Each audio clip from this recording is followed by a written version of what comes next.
Building material and constructions. Hello everyone, आज के class में हम यहाँ पे रॉक्स एंड स्टोन्स के बारे में पढ़ेंगे। तो रॉक एंड स्टोन की जनरली हमारी क्या 4 to 5 क्लासेस हो चुकी है और अब हम पढ़ने वाली हैं रॉक एंड स्टोन में इसके कलर्स के बारे में। Colour, streak, specific gravity and कुछ स्ट्रक्चर टेस्ट ऑफ स्टोन कि स्टोन में जनरली कितने प्रकार के हम स्ट्रक्चर टेस्ट देखने को मिलती हैं। तो हम यहाँ पे टेस्ट के बारे में डिस्कस करेंगे। तो अभी तक हमने क्या क्या पढ़ चुके हैं, अभी हमने स्टोन स्टार्ट किए थे और कुछ इसके टेस्ट के बारे में भी डिस्कस कर लिए थे। अब आज की क्लास में हम यहाँ पे रॉक एंड स्टोन में colour, streak, specific gravity and कुछ स्टोन्स में जो स्ट्रक्चर्स होती है उसके बारे में पढ़ेंगे। तो कलर के लिए अगर हम बात करें कि कलर क्या होता है, कलर के लिए अगर हम बात करें तो इसमें क्या होता है, specific colour based on the of minerals. तो जो स्पेसिफिक कलर है इसका किस पर बेस्ड है, ऑन द ऑफ मिनरल्स पर बेस्ड है। नेक्स्ट हम यहाँ पे स्ट्रिक के लिए बात करें कि स्ट्रिक क्या होती है।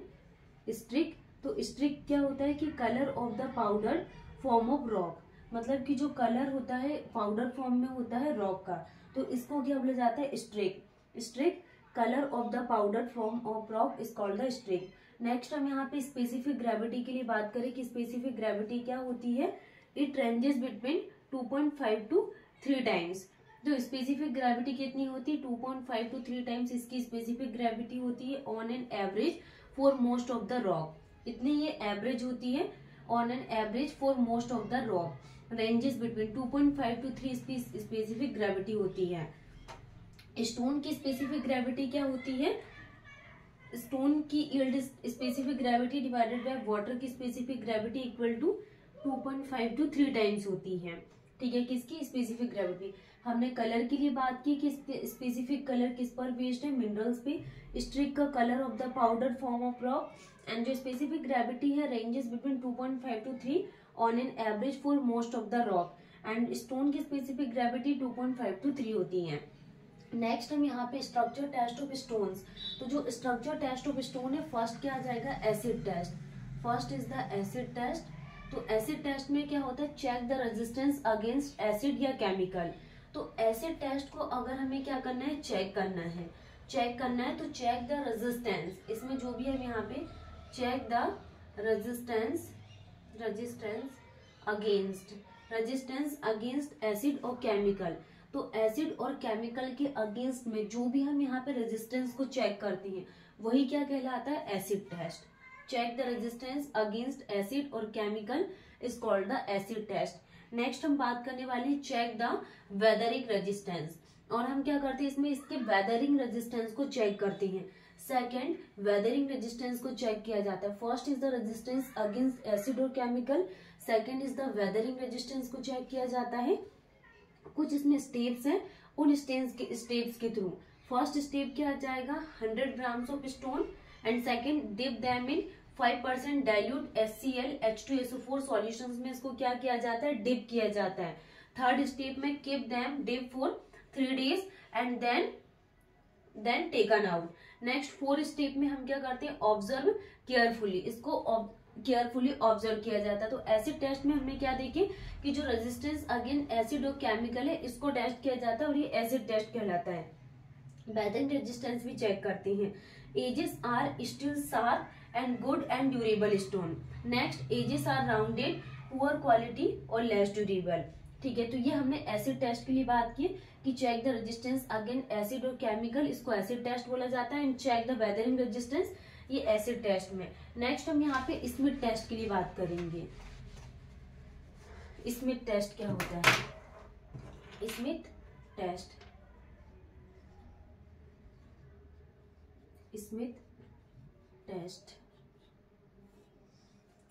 टेस्ट में अगर हम बात करें तो स्मिथ टेस्ट क्या होता है, if the impurity in stones, अगर स्टोन्स में कुछ इम्प्योरिटी है तो स्मिथ टेस्ट के थ्रू हम सॉल्यूबल टेस्ट करते हैं। Impurity in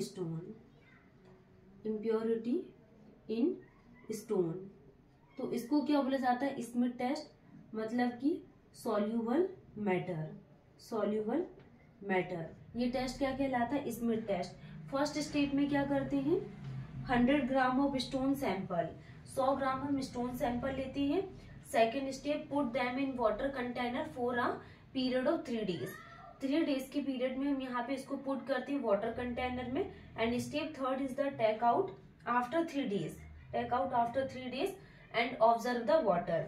water is cloudy, अगर ग्रेइश है तो गुड एंड ड्यूरेबल स्टोन होगा। कलर इसका क्लाउडी है, ग्रेइश है, तो गुड एंड ड्यूरेबल स्टोन होगा। तो ये हमने स्मिथ टेस्ट के लिए बात करें, और इन टेस्ट से क्वेश्चंस बनते हैं, इसलिए इसको ध्यान से समझना। जैसे कि एसिड टेस्ट है तो इसमें जो रेजिस्टेंस हम चेक करते हैं ये एसिड और केमिकल के अगेंस्ट में। नेक्स्ट स्मिथ टेस्ट में हम इम्प्योरिटीज इन स्टोन चेक करते हैं।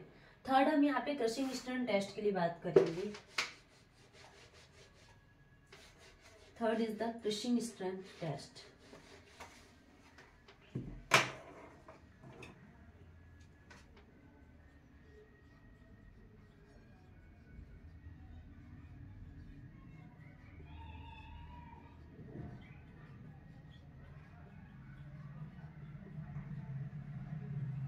Crushing strength test.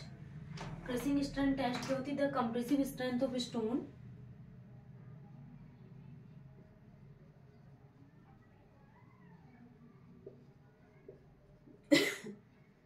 the compressive strength of stone, the compressive strength of stone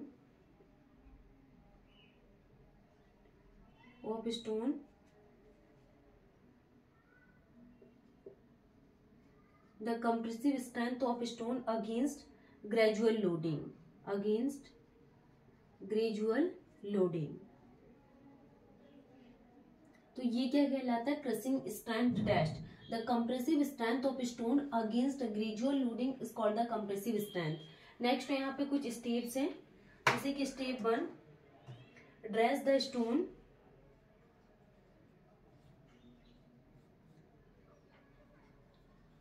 dress the stone in 40 mm rough cube size, 40 mm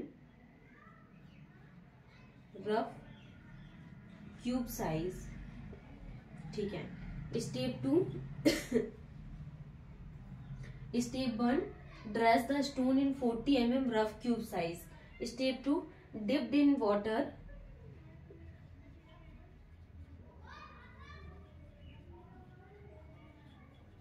dipped in water for 3 days,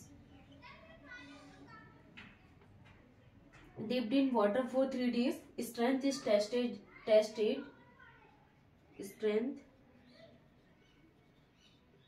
strength is tested in weakest condition, in weakest condition। step 2 and step 3 Step 3 is the sheet of plywood,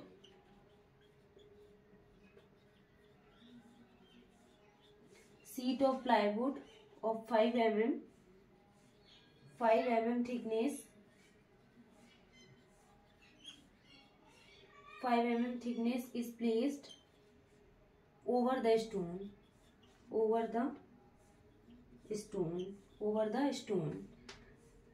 cube surface, so that जो cube surface है,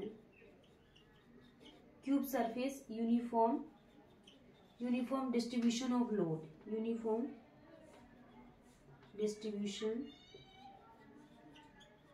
distribution of load take place. Gradual loading is applied,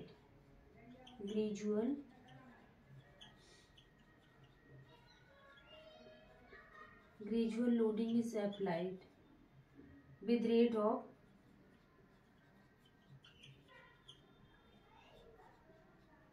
13.72 newton पर mm² per minute। ठीक है। The load at which it break is referred as crushing load. तो ये हमने यहाँ पे क्रशिंग स्ट्रेंथ टेस्ट की बात की कि जो कंप्रेसिव स्ट्रेंथ ऑफ स्टोन है अगेंस्ट ग्रेजुअल लोडिंग क्या कहलाता है? Crushing strength test. ठीक है। नेक्स्ट हम यहाँ पे इसकी कुछ वैल्यू है क्रशिंग स्ट्रेंथ टेस्ट की, वो हम यहाँ पे डिस्कस कर लेते हैं। Crushing strength of stone, crushing strength of stone ranges from crushing strength of stone ranges from 15 to 150 mega pascal.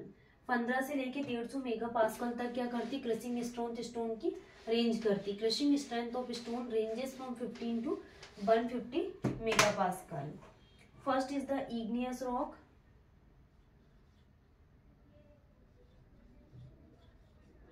Igneous rock, igneous rock में क्या जाएगा, बसाल्ट और trap. Basalt and trap is greater than granite और syenite. Granite and syenite values कितनी lie करेगी, 150 to 190 mega pascal. Igneous rock में basalt and trap 150 to 190 mega pascal.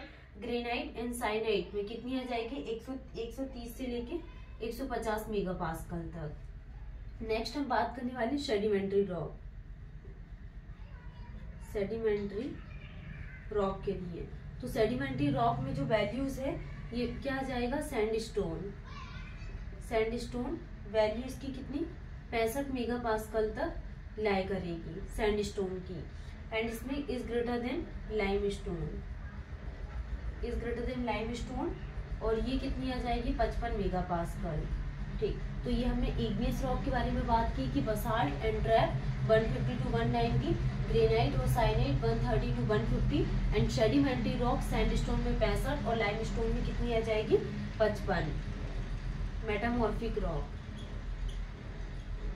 Metamorphic rock, metamorphic rock के लिए क्या आ जाएगा, जैसे ये नीज है इज ग्रेटर देन स्लैट, तो ये कितना आ जाएगा, 130 mega pascal.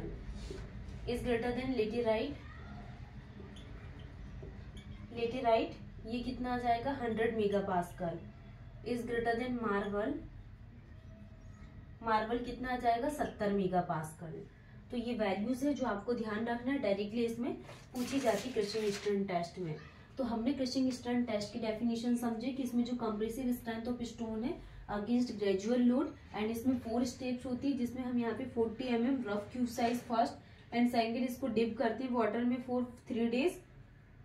Strength is tested in weakest condition and third step is the sheet of plywood of 5 mm thick and thickness is placed over the stone, cube surface uniform distribution of load take place and जो gradual loading is applied with rate of 13.72 Newton per mm square per minute।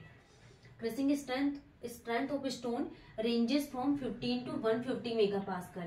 Igneous rock, basalt and trap 150 to 190 is greater than granite and syenite 130 to 150। Sedimentary rock, sandstone 65 megapascal is greater than limestone 55 megapascal। Metamorphic rock, gneiss is greater than slate 130 megapascal is greater than laterite 100 megapascal is greater than marble 70 megapascal। तो ये directly values पूछी जाती हैं। तो आज के हमने क्या देखा यहाँ पे, फर्स्ट इसमें टेस्ट के बारे में बात की, इसमें टेस्ट क्या होता है एंड एसिड टेस्ट के बारे में डिस्कस किए। एसिड टेस्ट के बाद हमने क्रशिंग स्ट्रेंथ पढ़ी, क्रशिंग स्ट्रेंथ, और भी इसमें कुछ रिमेनिंग टेस्ट बचे हुए हैं।